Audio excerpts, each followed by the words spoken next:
Welcome to Allie's Attic Show, where you never know what kind of surprise you'll find in my attic. I'm your host, Allie, and today my surprise is a producer, entertainment influencer, social TV correspondent, creator, brand ambassador, and social strategist. Good Lord, that's a lot of hats to wear. Please welcome Tommy Geraci. Hello, Tommy. Hello, Allie. How are you? I'm very happy to be here. Oh, I'm so glad you are here, and I'm wonderful. Thank you for asking. How are you doing?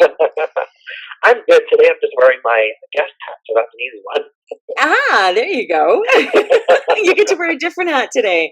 That's right. Now, I would love to be in your shoes. I'm just saying, because everything that you do is something that I've always loved and wanted to do, especially with like the celebrities.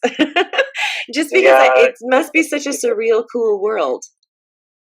It is, and it's actually what I always wanted to do. Because growing up, I was one of those kids that fantasized a lot. So I imagined myself being in these TV shows, or actually being behind the scenes all the time. I don't know why. I didn't know anything about it, but I kind of wanted to be part of the crew or part of a production, but not necessarily be a star, but just be in the mix.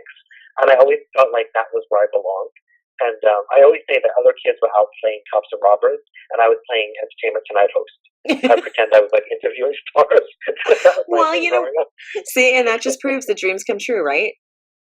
Yeah, but one time I actually worked, a couple of times I actually did red carpet for Entertainment Tonight, and when they give you the badge, it has your name and Entertainment Tonight on it, and I was like, this is like surreal for me. You guys don't understand.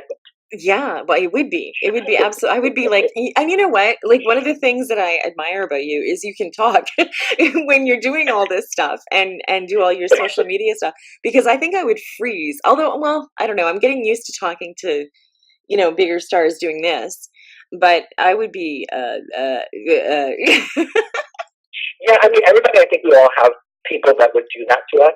So, like, I always felt like if I ever met, let's say, Oprah or President Obama, I think I would be a little bit taken aback by that, because that would be like a super, super person that just is so souped up in your head. And when you finally meet them, it's like, oh my gosh.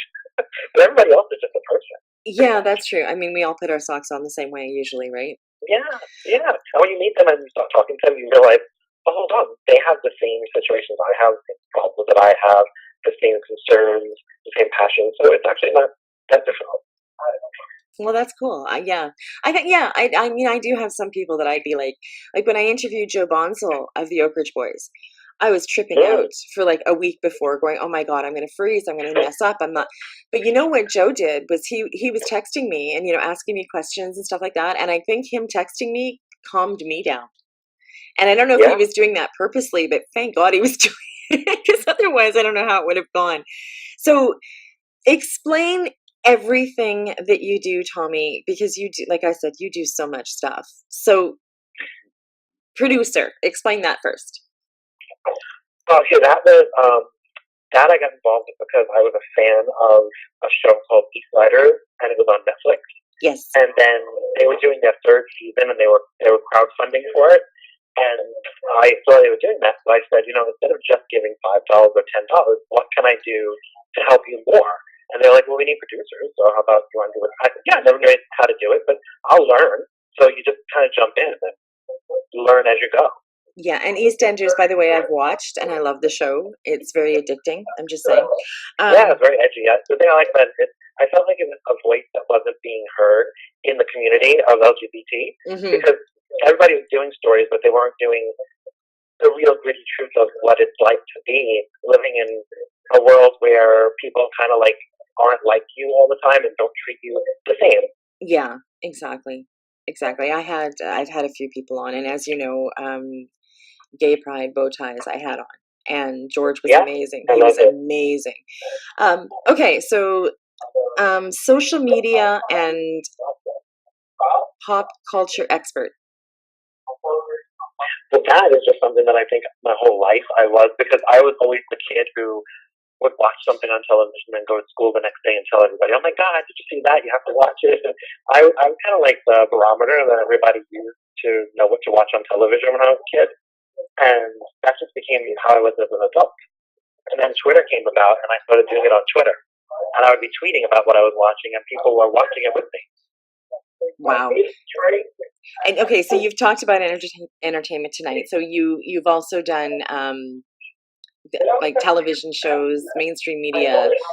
You've Yeah, that's basically like when there's a red carpet for an award show or a movie premiere, and they ask you to come on and do it and tweet about it and take photos and tweet those out, share them on Instagram.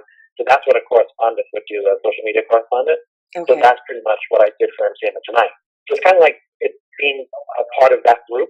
So you're usually one of their official correspondents, and Okay. you're on the side kind of supporting. Awesome. Oh my God, I would love to do that. Okay, so what are the BAFTAs? What are Is it BAFTAs? BAFTA? oh BAFTA? That's the British award, the British Film Award. Okay, gotcha. I didn't know. And the Britneys? Yeah. Is that the same thing as the Britain?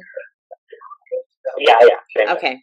And you've done Emmys, Oscars, Golden Globes, Erase MS, and like much more. And then so there's the carpet I'm usually Yeah, on. right? I want to be on a carpet. So you've also worked the red carpet for movie premieres, including Transformers, White Rabbit, and the One Direction movie, as well as back to the British movie awards, I guess, the BAFTAs, Erase MS, the Golden Globes, Entertainment Tonight, The Insider, Access Hollywood, and Vanity Fair. Good Lord.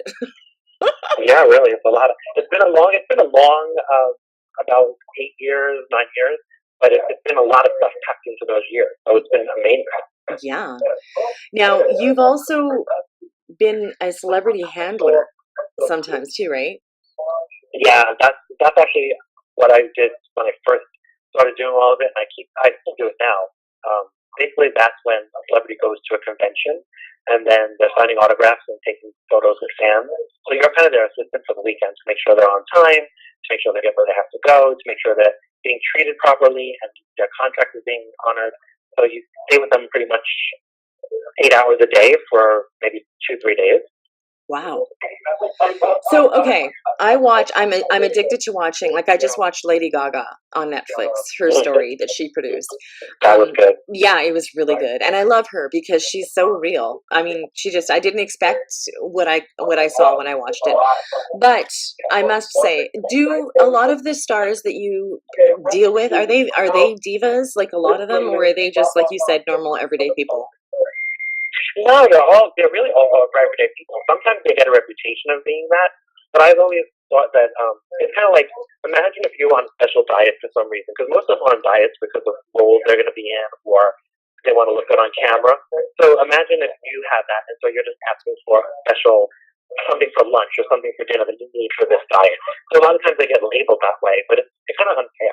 Yeah. Think about it, because part of their job is to look a certain way, and in order for them to look that way, they may need to follow a specific eating plan.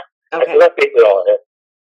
Okay, I wanted to ask because when I was watching the Lady Gaga thing, I mean, when she was, getting upset with when she did the halftime show, she was saying, this has to be right and this changed and you have to tell me when there's changes. And I was watching and at first I was thinking like, whoa. And then I was like, you know what? When she explained why it needed to be right and why she needs to know about the changes, it made sense. And it's just because she wants to be the best that she can be. So she needs to make sure everything around her is working properly. So that's why I just wanted to ask. Now, you are also a blogger. And in 2012, you received a nomination for a Shorty Award for both blogging and PR. Yeah. And I was surprised about that because that was maybe 2 years after I started, so I was pretty new to it. So I couldn't believe it. I think it was because of the interviews I was doing with people. And I was going into like the indie music world and getting interviews with those kind of people and who were like just starting out and maybe not that well known and trying to give them the platform to get more notoriety.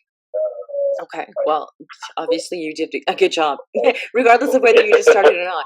So your blog highlights interviews with celebrities, indie filmmakers, and musicians, as well as the events you attend. And they feature your favorites in the world of television, film, music, and apps. So is that the Tico71.com? Is that Yes, your those okay? are all on there. Okay, so that'll be up on my website. Everybody can click on it and go find out. And you know what? It's so funny. As regular everyday people, we are so fascinated with the world that you're living in. Like, you know what I mean? With the celebrities and the red carpets. And I couldn't, like, I'm sure you have a crazy following for your blog. Oh yeah, the best thing about it too is when I'm talking about something like just the other day, this happened. I was taking the subway in New York, and this girl that I met when I was on jury duty actually, and we only were together when I was on jury duty. Other than that, I didn't know her, but she recognized me on there, and she came running towards me, and she's like, "Oh my God, I was just thinking about you because I was showing my sister the TV show Younger on TV Land. She's like, and I know you're the one who introduced it to me when we were on jury duty." And so I was thinking about you today because we were binging it, and I was like, that is something that is kind of cool to be known for. Yeah, no kidding. Well, I think like I said, like Tommy, I would trade spots with you in a minute because I love what you do. I think it would be an amazing life, if that makes any sense. So You juggle a lot of things, but it's worth it in the end because you're having a lot of fun. And then you have your other things that you really don't like to do, but the fun part makes the things you don't like to do easier to tolerate, I guess. yeah, well, I know that doing this stuff too. I'm the same way. Yeah. There's always something bigger that makes you feel better about the things that are crappier. Yeah.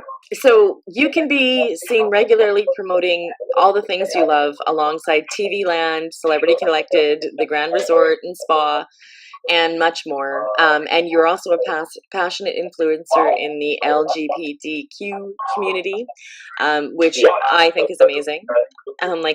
We talked earlier. I had George on from Gay Pride Bow Ties, and I'm a huge supporter. So I loved that you came on. And if you had any advice, like I don't even know which one to pick, so I'm going to say everything because you do so much stuff. If you had any advice to give anybody that wanted to do any of the things that you do, based on what you've gone through, what do you think you'd tell them, Tommy? Well, I think that you should always choose to do things that speak to you and that are authentic to you because you can't force yourself into, if you're a round peg, you can't force yourself into a square hole, right? So you want to find things that really speak to you, that really make you feel passionate, that really are like you are in your core. Because then people will align with that, people will identify with that, people will notice that. So as long as you're being authentic to yourself, first and foremost, and doing things that you really love, it's going to show in your enthusiasm, in your demeanor, in your smile even. You can tell when somebody's really happy in a photo and when they're putting on a fake smile in a photo. So it's the same thing. You have to just be really true to what you are. Like, I love TV Land shows. I love the show Younger. I've been doing the summer with them this summer, and their season finale is coming up next Tuesday night. So I'm really looking forward to doing that, having the after party, going there for the before show that they do, and doing Q&As and things. I mean, it's just something that I would want to do even if I wasn't in this world. I still would want to be able to do it. So do things that really speak to you naturally. Yeah, that's great advice. And I guess also another thing too is because you're working with celebrities and stuff, you have to learn to like not gossip. I think would be a big thing, and you also right? have to learn how to be humble. Like, you have to learn how to know your place a lot of times because they work really hard to get where they are. They work really hard every day at it. So you can't just walk in and think that you're going to be taking over the situation. You have to know, the hierarchy kind of, Yeah. Like, they're not going to be divas, but you still need to give them the respect because they're doing a job. I can't show up to somebody's job in a bank and tell them, well, this is what we're going to do now. That's not Yeah. That's great. That's great advice. That's great advice. If you ever find anybody that wants some more exposure, send them my way. Sure, absolutely. Anything new happens with you, Tommy, please come back on my show. I could talk to you Oh, I will forever. for sure.